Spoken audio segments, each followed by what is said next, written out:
to HRDK, gifts, fellow participants in this K-STAR program. A pleasant afternoon to all of you. Mabuhay, good afternoon. Annyeonghaseyo.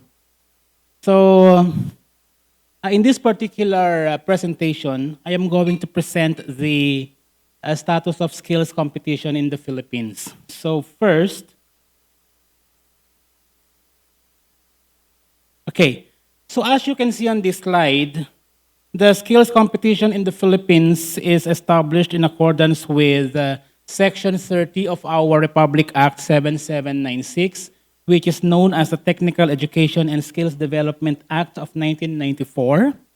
And this law expressly states that to promote quality skills development in the country and with the view of participating in international skills competitions, the authority, which is TESDA, with the active participation of private industries, shall organize and conduct annual National Skills Olympics.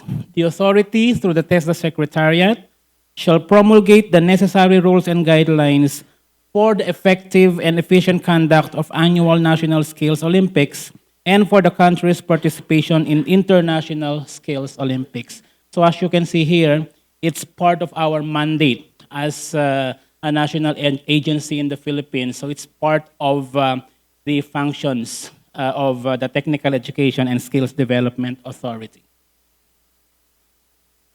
So on this slide, as you can see, for the skills competition milestones in the Philippines, take a look at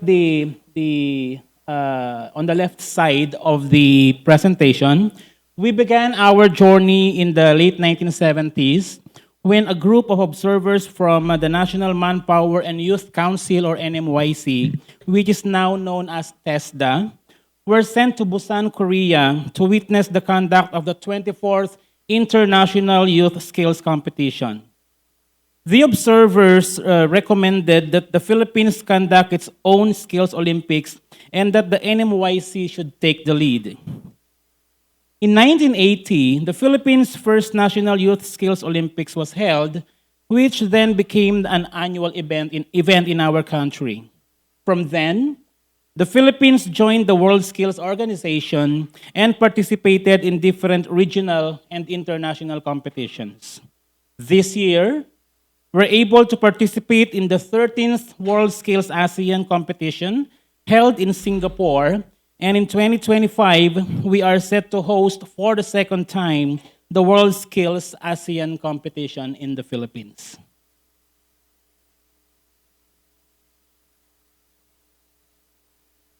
So, for our schedule of skills competition in the Philippines, please take a look at the diagram. A series of provincial and regional skills competition is held, or a series of provincial skills competition is being held in more than 80 provinces in the Philippines to commence the selection of our competitors. The winners in the provinces will face off in the regional skills competition to be held in 17 regions of the Philippines. The winners of the regional skills competition will vie for the gold medals and become the country's representative in the next international skills competition. So, for our 2023 Philippine National Skills Competition, which will be held early next year, as you can see here, for this year, we will conduct the National Skills we conducted our National Skills Competition last March 27 to 30, featuring 18 qualifications, with 158 competitors, 800 participants, and 2 regional venues, namely the National Capital Region and Region 4A.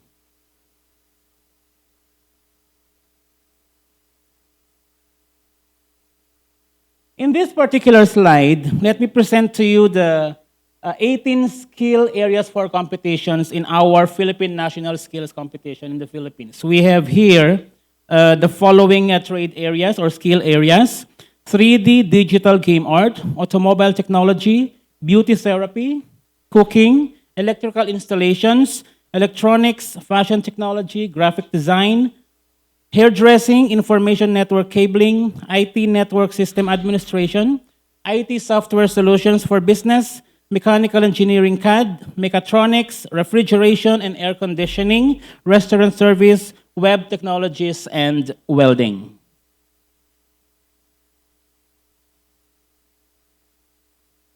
So in this particular slide, this shows our participation in the 13th World Skills ASEAN held in Singapore. So winners of the Philippine National Skills Competition competed in the 13th World Skills ASEAN in Singapore, held at Suntec Singapore Convention and Exhibition Center in Singapore. Competitor Ana Claire Hernandez, as you can see, the lady wearing yellow shirt, brought home a silver medal in the graphic design technology skill area, finishing second behind Joanne Lee of Singapore. Ms. Hernandez also received the Best of Nation award, having garnered the highest number of points among Philippine competitors. Meanwhile, aside from the silver medal, the Philippine team also brought home 3 medallions of excellence, and these were awarded to Gwyneth Nicole Abarquez of Restaurant Service, Christian Lazarus Asanza of Electrical Installation, and Allen Gakweng of Cooking. The Medallion of Excellence is granted to competitors whose performance meets the international standards based on the criteria set by the World Skills International.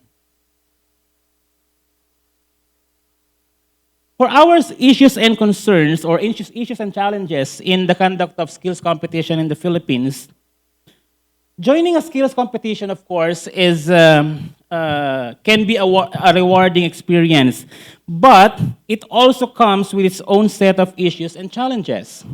So what are these issues and challenges? First, preparing for the competition can be quite daunting. Not all countries have the same resources available for skills training. These can include access to modern equipment, experienced trainers, and state-of-the-art facilities. These disparities can impact the skill levels of participants. National delegations participating in international competitions also face financial and logistical challenges, limiting their ability to provide comprehensive training and support to participants. Another issue is preparing for a skills competition often incurs costs, including participation fees, travel expenses, and miscellaneous expenses. Managing these costs is a significant issue. In the Philippines, the budget for skills competition varies greatly depending on the management support. Another issue is the third one. Differences between the national standards and international skills competition standards created a skills gap between participants. International competitions often attract participants who have reached a very high level of skill and expertise. These individuals may have access to advanced training and resources not available to the average practitioner in our country, creating a skill disparity also. With limited training and availability of equipment and tools, our competitors are at a disadvantage. We are very thankful to our host, the HRDK, as well as, of course, the HRDK and Gifts as a longtime partner of the Philippines in providing us with skills training and access to your tools and equipment. In fact, we were able to send most of our experts and competitors here in here in South Korea at HRDK before their competition in Singapore last July. And we are bound to send again another batch of our experts at the end of this month until November. Am I right, Ma'am Janet? Next. We can say that another issue that we can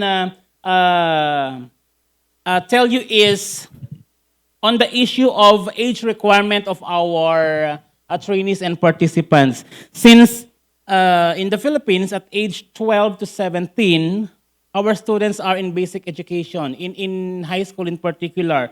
So they are not part of TESDA during that time.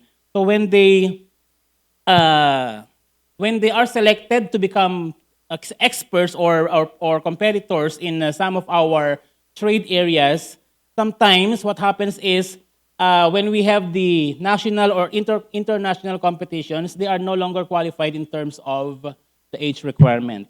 Another is the long and very tedious process of procurement in our government.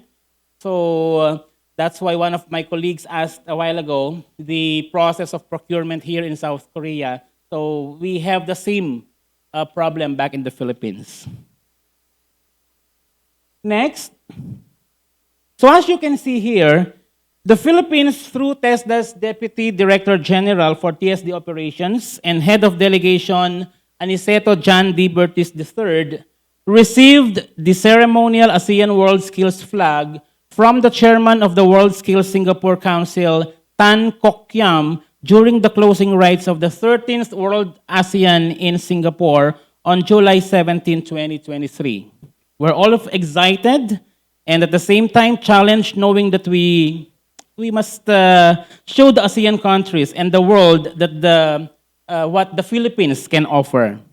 We hope to make all our visitors feel and experience the highest level of hospitality the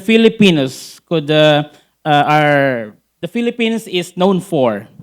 In this regard, effective planning must be considered.